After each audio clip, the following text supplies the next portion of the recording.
प्रथम चरण तो कलयुग का था, परमात्मा आए थे, सहस्रीर आए थे, सहस्रीर कबीर परमेश्वर चले गए थे मगर से। अब ये पिछली पीढ़ी है जो अब स्टार्ट हुई, इसमें कंप्लीट कोर्स है भक्ति का और निरसंशय है, कोई डाउट नहीं, सब प्रमाणित है। अब जो भक्ति करेंगे वो पार हो जाएंगे, मर्यादा में रहेंगे अंतिम सांस तक, वो तो सतलोक चले जाएंगे। फिर क्या होगा, 1000 वर्ष के बाद इस भक्ति में बहुत से ऐसे नालायक काल के दूत घुसेंगे, वो धीरे धीरे इनकी भक्ति खराब करवाना शुरू करेंगे।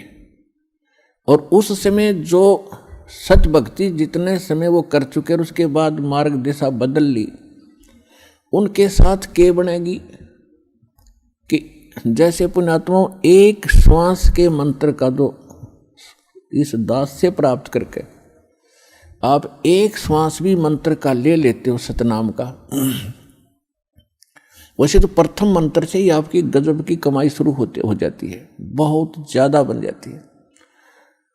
और यदि सतनाम का मंत्र भी आपने साल 2 साल 3 साल 4 वर्ष कर लिया और सारनाम ना भी मिला तो भी आपकी ढेर सारी कमाई बन जाती है।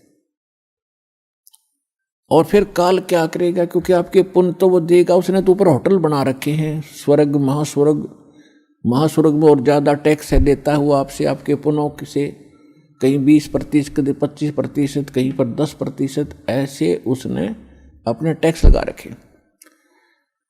और जो खर्चा आप खाते हो वो अलग है, वो तो आपकी पूंजी से होगा, तो आपको स्वर्ग महास्वर्ग में रख देता है।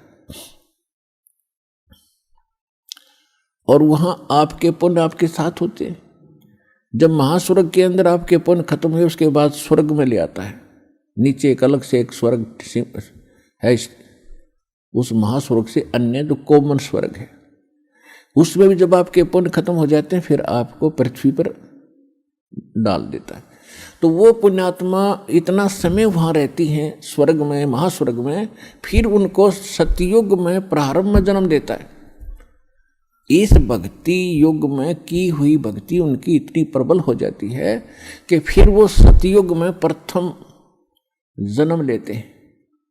उनकी फिर भी इतनी भक्ति होती है क्योंकि सतयुग में लाखों वर्ष का जीवन होता है, एक का जीवन पूरा करते हैं, इतने युग 1-2 जीवन में वो सतयुग पूरा हो जाता है। फिर त्रेता में आते हो आप वही हो जो पहले भक्ति लगे थे लेकिन आप फिसल गए, आप रिपट गए, विचलित हो गए किसी कारण से।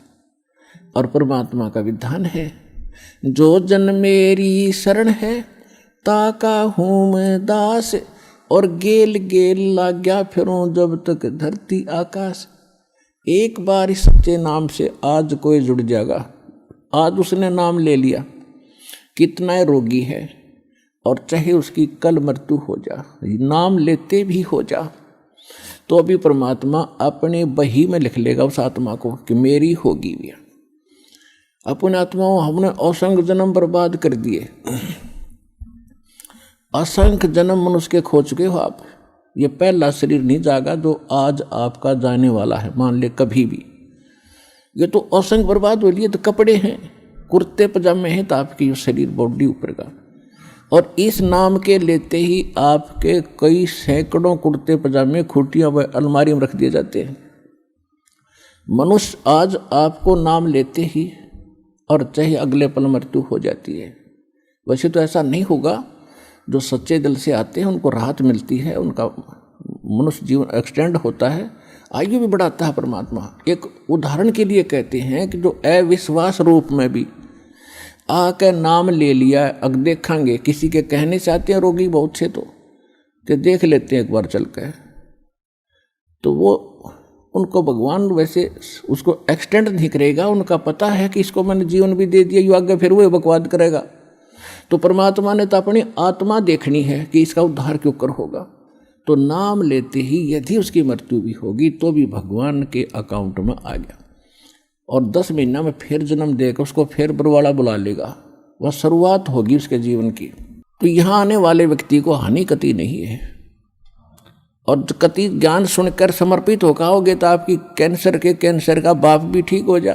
भगवान किसे कहते हैं, वाह भाई वाह। यहां पर कम से कम लाखों भक्तों के कैंसर तक के रोग ठीक हो चुके, जिन्होंने समर्पित भाव से परमात्मा पर विश्वास करके नाम लिया और मर्यादा निभाई। क्योंकि दुखी आदमी मर्यादा खूब निभाता है, सुखी तक गड़बड़ कर देता है, समाज को गणा देखे। उसने तो अपनी जान दिखाई देती है, तो उस पर जल्दी राजी हो है भगवान, जल्दी प्रसन्न होता है, उसका जीवन भी बढ़ावेगा और उसको रोग से मुक्त भी करेगा।